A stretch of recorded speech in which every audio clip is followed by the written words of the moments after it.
E Eduardo, seja bem-vindo, viu? Uma alegria tê-lo conosco. Seja muito bem-vindo. Oi, pessoal, boa noite. Desculpe a demora. Uma alegria estar aqui pela primeira vez. Muito obrigado pela A sua gente está falando da presença. terceira era? Isso, a A gente última está falando da parte do terceira era ou da Silmarillion, corrupção né? do elfos em geral?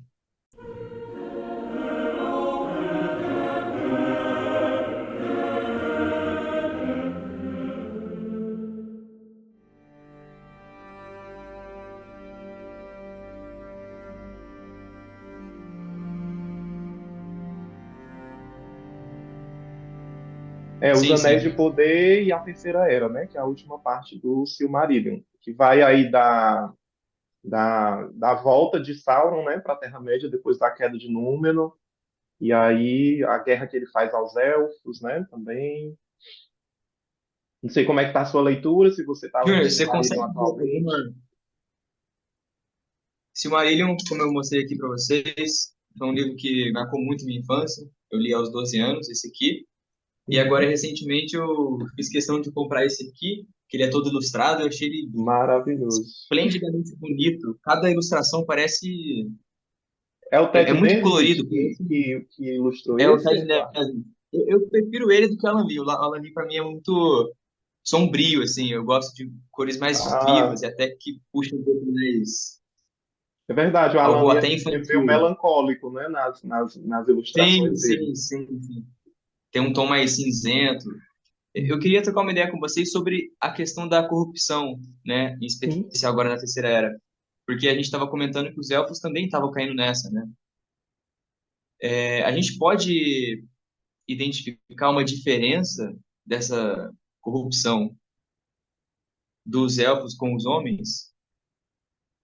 O que que vocês acham? Ou era uma tentação igual de todos eles, na questão de imortalidade? Eu acho que se a gente puder fazer um paralelo entre elfos e homens e anjos e homens, eu acho que pelo fato dos elfos terem um conhecimento e até uma moralidade assim mais elevada, era bem mais grave neles, né? A tentação com consequências bem mais graves, né? Como talvez com os anjos foi muito mais sério, né, a queda dos anjos do que a queda humana, tanto que nós temos possibilidades de retorno, porque nós não somos, né, tão elevados quanto os anjos, e os anjos não têm mais possibilidade de retorno, né? Então eu acho que com os elfos também a queda dos elfos, digamos, as tentações, né, pelo fato de eles saberem mais, terem mais habilidades do que os homens, seriam os filhos mais velhos, né, de Ilúvatar, os primogênitos, né, aqueles que deviam deixar a casa preparada para a chegada dos homens, né? Então, assim, muitas responsabilidades e quando eles erravam, né, caíam, as consequências eram muito piores, né? Digamos que a queda de Númenor ficou só lá. Foi bem pontual, digamos, a consequência, né? Mas quando os elfos eles se deixam enganar por Sauron, né? É como se a guerra ela se alastrasse mesmo, né? Pela Terra-média. E é muito catastrófico. Você vê o que Sauron faz quando ele se vê enganado, né? Pelos elfos. Ele nota que os elfos escondem os anéis de poder, né? Depois da forja. Então ele vai com tudo para destruir tudo, né? Ele destrói Eregion, né, que era a capital lá do onde Celebrimbor forjou os anéis, né?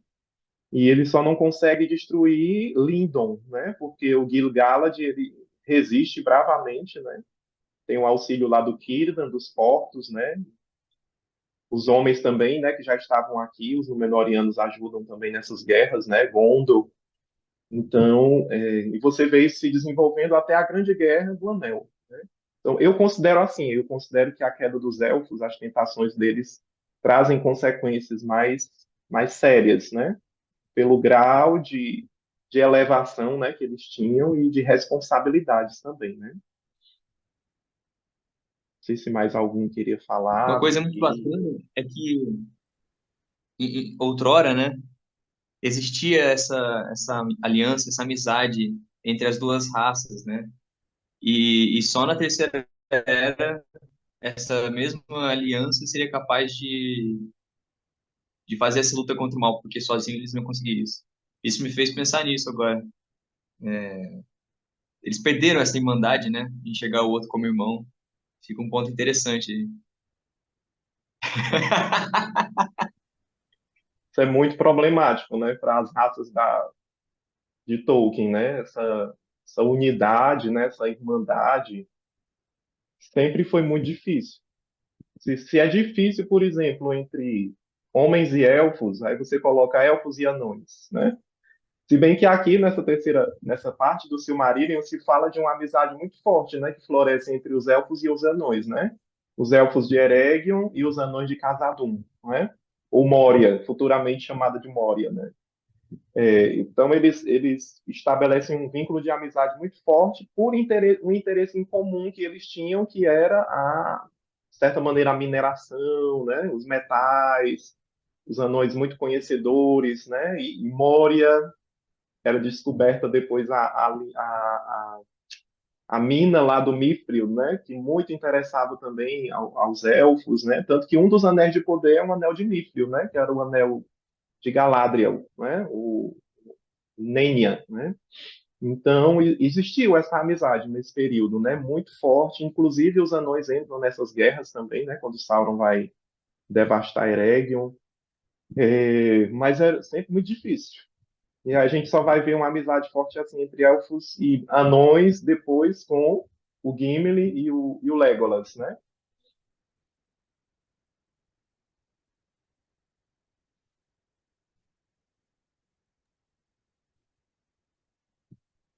Sim, eu acho que também tem, assim, quando eu vou lendo, né, e vejo essa questão da corrupção dos homens, dos elfos, pelo menos para mim, dá a impressão de que tem a ver um pouco com o destino final dos homens, que é esse destino final que a gente não, que fica sempre oculto, né? Os elfos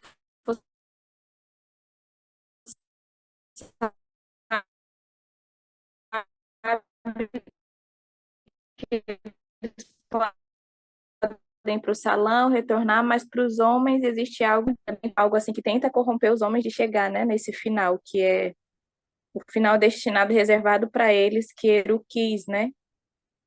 Porque o tempo todo que ele, quando, pelo menos na leitura, vou tendo a impressão de que os elfos é como se eles fossem mais centrados, né?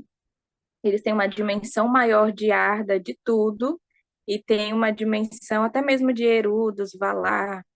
Então, eles têm uma resistência, digamos assim, né, ao mal, porque eles têm uma visão mais geral. E os homens são mais frágeis desde o começo, né? Eles despertam longe, eles encontram o mal encontra eles primeiro. E aí, tudo que eles ouvem sobre o bem vai sendo rumores, é como se eles precisassem passar pelo mundo com fé.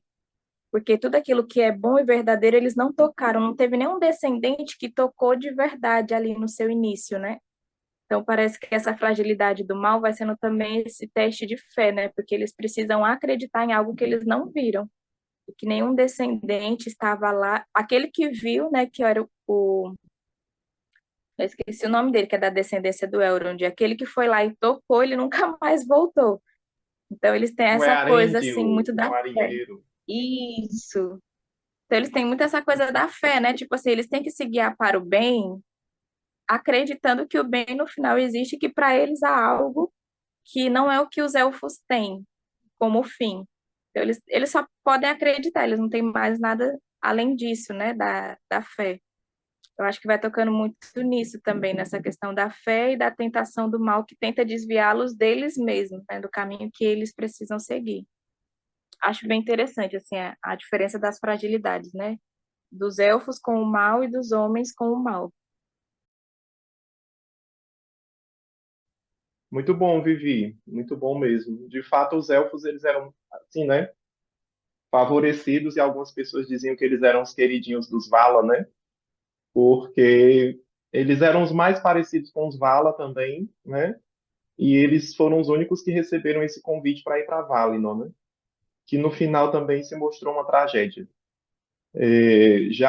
Então, é por isso que os Noldor, que foram os elfos que foram da Terra-média para Valinor, né, que como você falou no começo, nem todos aceitaram o convite, alguns foram, né, ficando para trás. Os Noldor eram os mais elevados dos elfos, né? Porque eles tinham ido para Valinor, tinham contemplado a luz das árvores, tinham convivido com os Valar, né? Então eles tinham vários privilégios aí de conhecimento, de luz, né? De sabedoria, e eram os mais resistentes ao Morgoth e ao Sauron depois, né? Os inimigos piores que eles tiveram na Terra-média. Galadriel era uma Noldor, né? Fazia parte desse povo aí. Já os homens não, eles nunca viram os Valar. Na verdade, teve o Tuor, né? Que foi escolhido pelo Ulmo, né? O Vala das Águas, para poder levar o recado a Turgon, né? Lá em Gondolin, que ele tivesse cuidado, que a traição podia surgir lá no meio do povo dele, né? E revelar a localização de Gondolin ao Morgoth. Então, dos homens, eu acho que o Tuor ainda foi o que teve um contato maior com um dos Vala, né? Que é o Ulmo. Mas os outros homens não, eles tiveram que ter essa postura de fé mesmo. O que é que vem para nós depois da morte? Não sabemos. Os elfos sabem. Nós, né, sabe o que vem para eles. Mas nós homens, nós não sabemos. É algo que Ilúvatar reservou só para si, né? A única coisa que os homens sabiam é que quando eles morressem, eles iam sair dos círculos do mundo e iam para um lugar determinado por Ilúvatar, mas que local seria esse? Que tipo de existência eles teriam, né? Isso era um mistério. E o demônio, né? O Morgoth, né? Sauron se utiliza disso para poder colocar medo nos homens futuramente, né? Será que é o que vem é o nada, é o vazio, né? O que é que vai acontecer, né? Então, ele usa esse medo contra os reis de Númenor e faz eles caírem também, né? A partir do medo.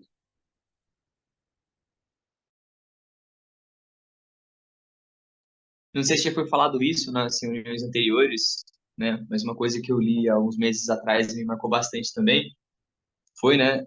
É, muito tempo que eu queria comprar as cartas do Tolkien, né? Só agora que veio traduzido e tal, eu fiquei feliz pra caramba. Tem um ponto que ele fala, né? Que o tema central do Senhor dos Anéis é sobre a morte e a imortalidade, né?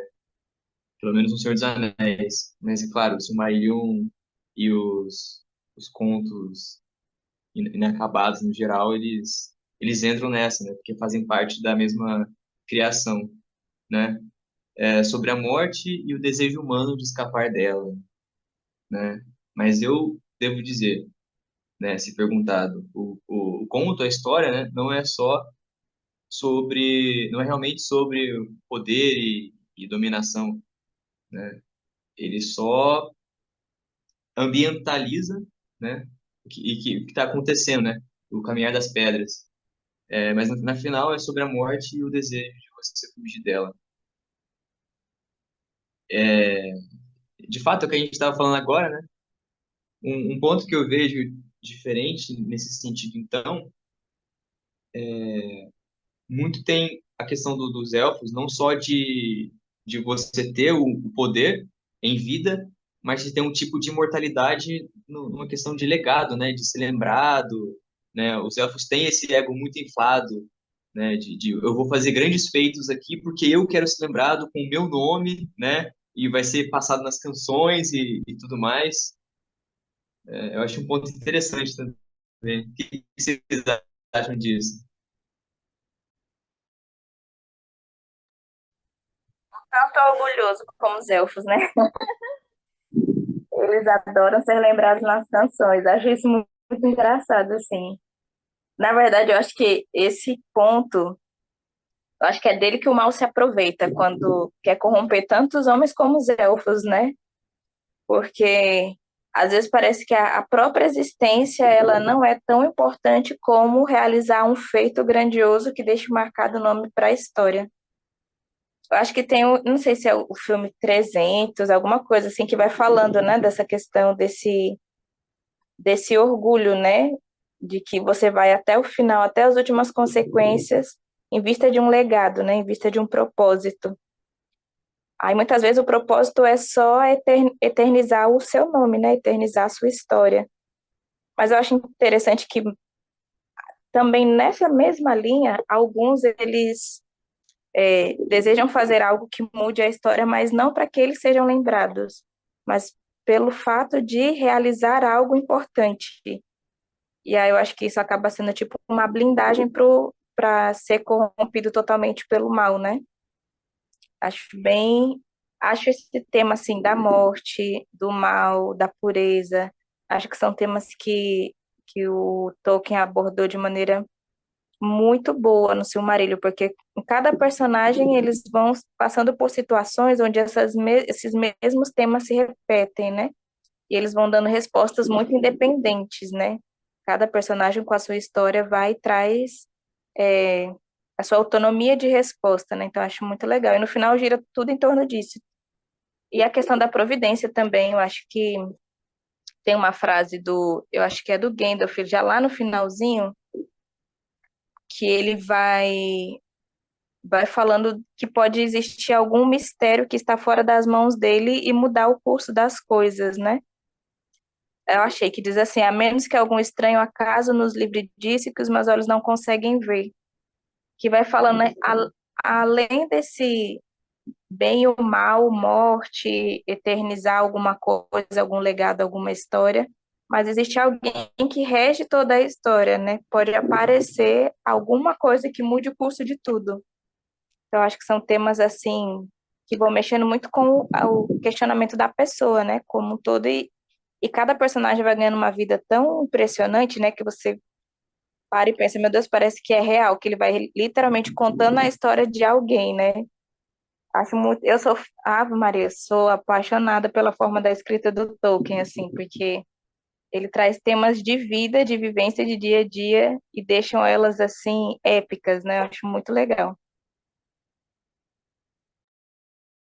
E eu acho, inclusive, Vivi, que, é, como o Eduardo colocou, toda essa tentativa dos elfos, dos homens, mas muito forte nos elfos, né, de fazerem algo que fique para a história, que fique nas canções, que seja lembrado, né, é uma tentativa também de fugir da morte, digamos assim, né, perpetuar a memória, é uma tentativa de perpetuar a existência, né, fugindo da morte também. Mas isso é muito forte, por exemplo, no Fëanor, né? O querer construir algo para poder ser lembrado, né? Mas a ponto de se tornar uma idolatria quando ele constrói a Silmaril, a Silmarils, né?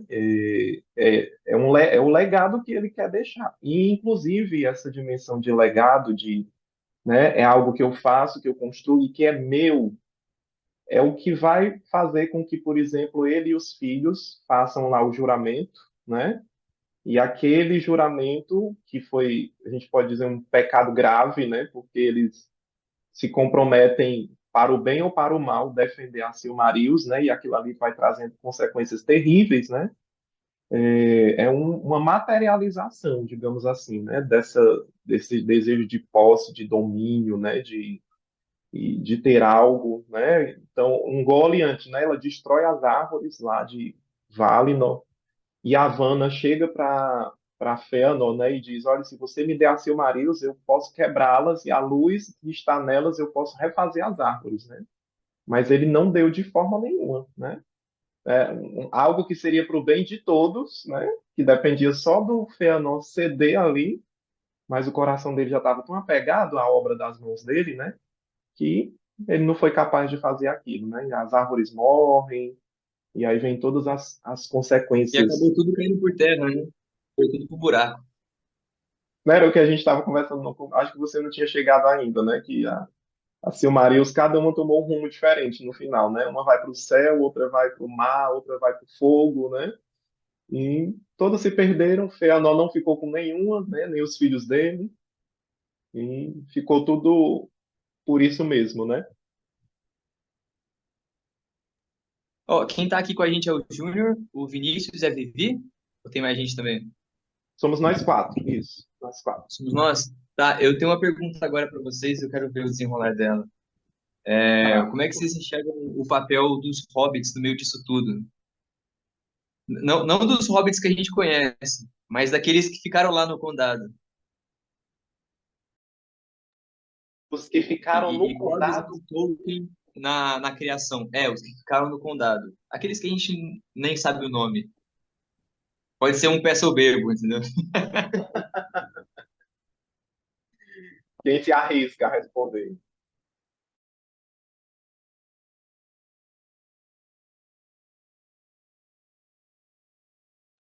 que é que você acha, Vinícius? Você que está lendo Hobbit agora, está terminando.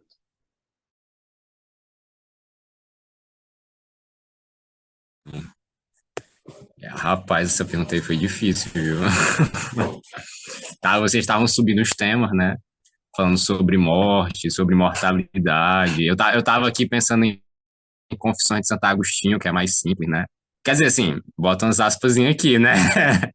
Mas, assim, é porque vocês falam de mortalidade, né? E Santo Agostinho chega no conceito de mortalidade por meio da confissão, né? Porque ele é verdadeiro, né? E eu acho que os hobbits, eles, apesar de poderem ser.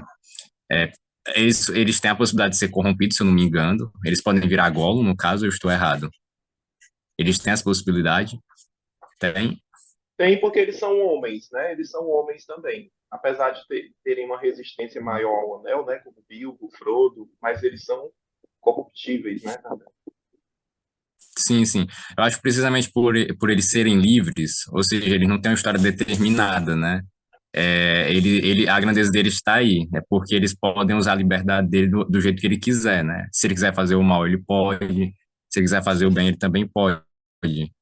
Aí, mas assim, vocês estavam falando da morte, aí eu me lembrei que eu não sei onde eu vi isso, mas eu acho que foi Santo Agostinho mesmo que faz esse exercício de, de ver não é Santo Agostinho, não, é Santo Afonso Maria de Ligório, no Preparação para a Morte, né?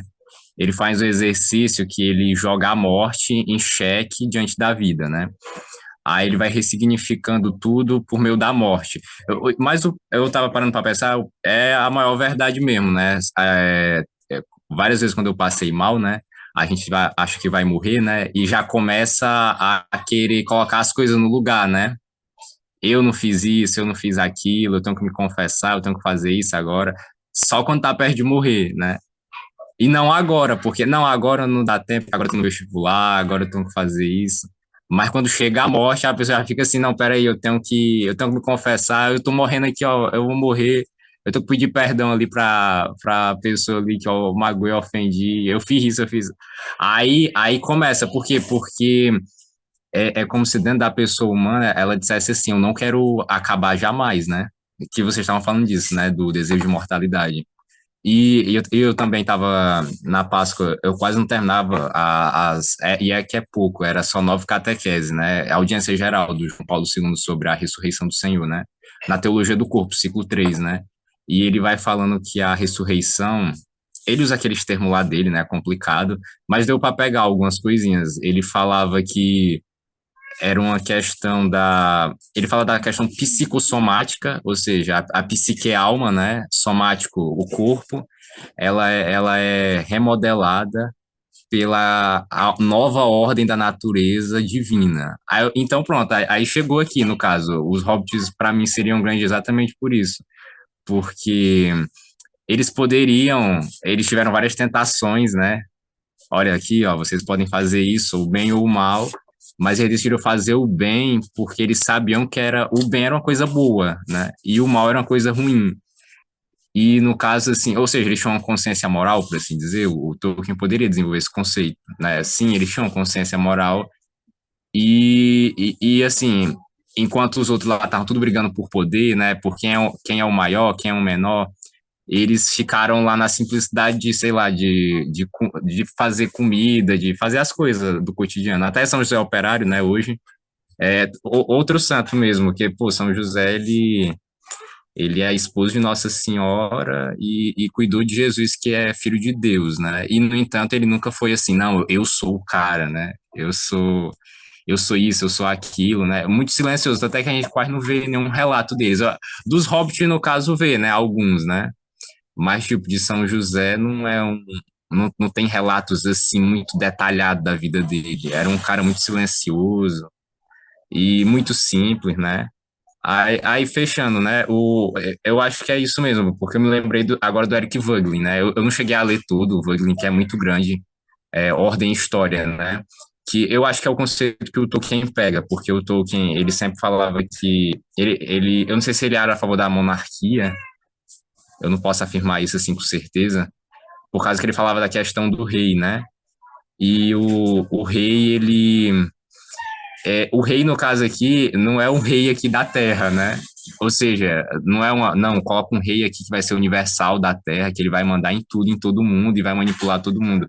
Esse rei, ele está submetido a uma ordem mais divina, né? Que, no caso, para mim, perfeitamente está falando da Trindade, né? Porque a Trindade, como é comunhão. Pronto, eu tô me lembrando até, virtude teologal, fé, esperança e caridade, né? Até pode assim, mas a maior delas é a caridade, né? E eu fiquei me pensando, mas por que a fé vai acabar, né? E por que a esperança vai acabar também? É porque a fé, né? É porque é aquilo que Vivi falou, não foi? É, a fé, eu tô caminhando aquilo que ainda não vejo, né? E quando eu estiver lá, eu vou ver perfeitamente. E até vem São João, né, que ele diz assim, agora a gente vem ver como no espelho, mas aí depois veremos face a face, tal como ele é, né? Mas esse tal como ele é um conceito da metafísica, né? Aí já é filosofia, no caso. Mas, assim, então, ou seja, eles poderiam usar a liberdade dele tanto para viver, como é que eu posso dizer? Infeliz eternamente, que a gente chama de inferno, né? Ou eles poderiam usar a liberdade deles para viver feliz eternamente, aí que chama céu, né? E o purgatório, no caso, eu não conseguiria encaixar em nenhuma, porque eu não li Tolkien suficientemente, mas o purgatório seria essa fase assim, porque para entrar na beatitude tem que estar com o coração puro, mas não essa pureza consiste basicamente, né, na ascese e na mística, né? E eu me lembrei de Santa Teresinha, né? Porque ela tinha essa ânsia também de ser muito grande, né? Ela falava que queria ser mártir, né? Quero ser mártir mesmo, morrer, né? Por Cristo. Mas aí lembrei José Maria Escrivá, né? São José Maria Escrivá dizia que o martírio hoje precisamente talvez não seja o de sangue, mas o martírio branco, né? Aquele do dia a dia, né? Aí eu fiquei lembrando disso, né? Também nas pequenas coisas, né? Às vezes não. Que ela falava muito disso, a pequena vida dela, né? De apanhar, sei lá, uma linha que caiu no chão por amor, né? Ou seja, não é qualquer amor que ela tá falando, né? É um amor divino incorporado no humano, né? Aí já é o Hildebrand, que analisa isso aí melhor, né? Não sou eu. Muito bem. Vivi, você que ama os hobbits, o que é que você acha da pergunta do Eduardo? Essa eu quero ver.